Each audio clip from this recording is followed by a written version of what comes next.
Chapter 33 of The Seventh Most Important Thing by Shelley Pearsall. Monday wasn't a good day. After his miserable weekend, Arthur was in no mood for school. He drew circles on his notebook during most of his classes. By the time he got to lunch, he'd filled the entire front and back covers of his math notebook with aimless spirals.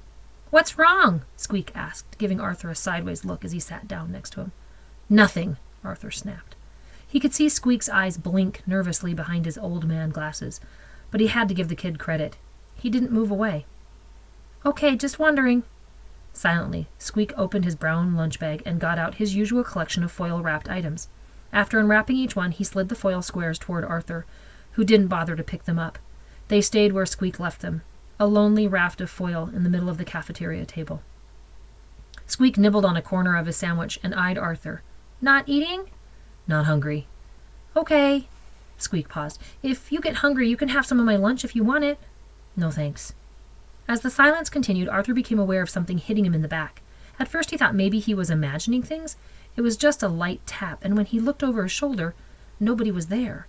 Then he saw the piece of hot dog hit Squeak's back. Squeak was wearing one of his usual tucked-in shirts with a sweater vest. The piece of hot dog had mustard on it. A splat of yellowish-brown was smeared on the back of Squeak's light blue vest. Another piece of hot dog hit Arthur's neck and ricocheted onto the table. This wasn't the first time they'd been targets in the junior high cafeteria. Getting shoved in the food line or being called convict or juvie boy was about the worst it got for Arthur. Most seventh graders at Bird still seemed to fear him a little bit, but Squeak got picked on nearly every day. Arthur sucked in his breath, feeling his fury boiling over. "That's it," he said. He grabbed the hot dog piece off the table and started to stand up. "Wait!" Squeak put his hand on Arthur's arm to stop him. "Give me your notebook and pen." "What for?" Arthur turned his anger on Squeak. "Just let me handle it." But Squeak reached out and snatched the notebook that was sitting on top of Arthur's pile of books. Picking up a pen, he began writing something in large letters. Arthur couldn't see what it was. Squeak kept his arm over the page. It took him only a minute to finish his message. Then Arthur was shocked to see Squeak get up, put one knee on the shiny table, and scramble awkwardly onto it. Then he stood up. "For crying out loud, Squeak, what are you doing?" Arthur called out. The noise in the large cafeteria gradually diminished as more and more kids noticed Squeak standing on the table in his blue vest, belted pants, and polished leather shoes. There was a lot of nervous laughter and, "What's he holding?" A couple of the gym teachers who supervised the cafeteria moved closer. Arthur couldn't see the sign, not from where he was sitting. "What the heck did you write?" he asked. "I'll tell you later," Squeak answered without moving. "Just finish your lunch." "I don't have a lunch," Arthur shot back. "Get down, Squeak, and stop acting like a moron." "I'm not sitting down until they stop throwing things at us." "They've stopped." "Well, then it's working," Squeak replied, still not budging. He held the notebook in front of him like a ridiculous shield. Vice, the dry cornstalk of an administrator, came strolling slowly toward their corner of the cafeteria.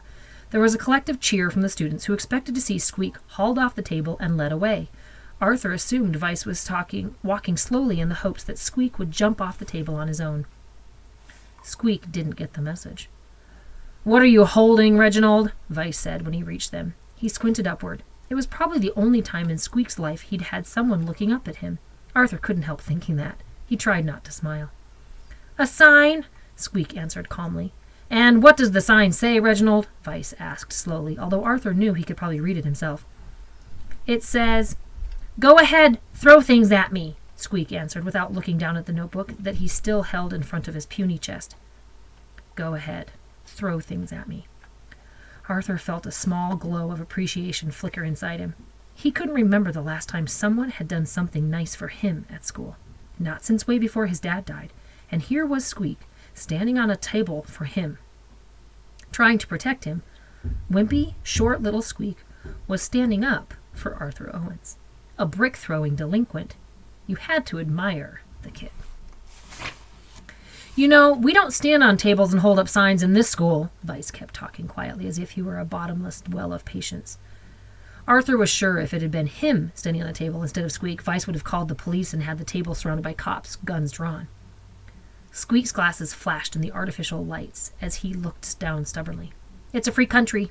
I have the right to free speech." "Not on my table in my cafeteria, you don't." Doesn't say that in the Bill of Rights. Says it in my Bill of Rights, Vice replied, still weirdly calm. With Vice and Squeak playing it so cool, Arthur could tell the cafeteria crowd was getting restless. Eventually, the people at the tables around them seemed to give up waiting for something to happen and went back to whatever they were doing before. The lunch noise returned to its previous level. Vice kept staring up at Squeak with his arms crossed. Squeak kept standing. Arthur kept trying to pretend he was invisible. You can eat my lunch if you want to, Arthur, Squeak said after another long minute or two had passed. I don't want it. Arthur shook his head. That's okay. Vice gave Arthur a suspicious look. Did you put him up to this cute little trick, Mr. Owens? He said, eyes narrowing. Before Arthur could get a word out, Squeak's voice answered indignantly from above. He did not! Arthur was relieved when the bell finally rang. Afterward, someone called for Vice over the loudspeaker, so he had to hurry away before he could give them a stern lecture. Squeak scrambled down from the tabletop and politely handed Arthur's notebook back to him. Here. Thanks, Arthur said hesitantly, for doing that. You helped me last time. This time it was my turn. Squeak puffed up his shoulders proudly and gave one of his goofy, too wide grins. I looked pretty tough up there, didn't I? Arthur nodded.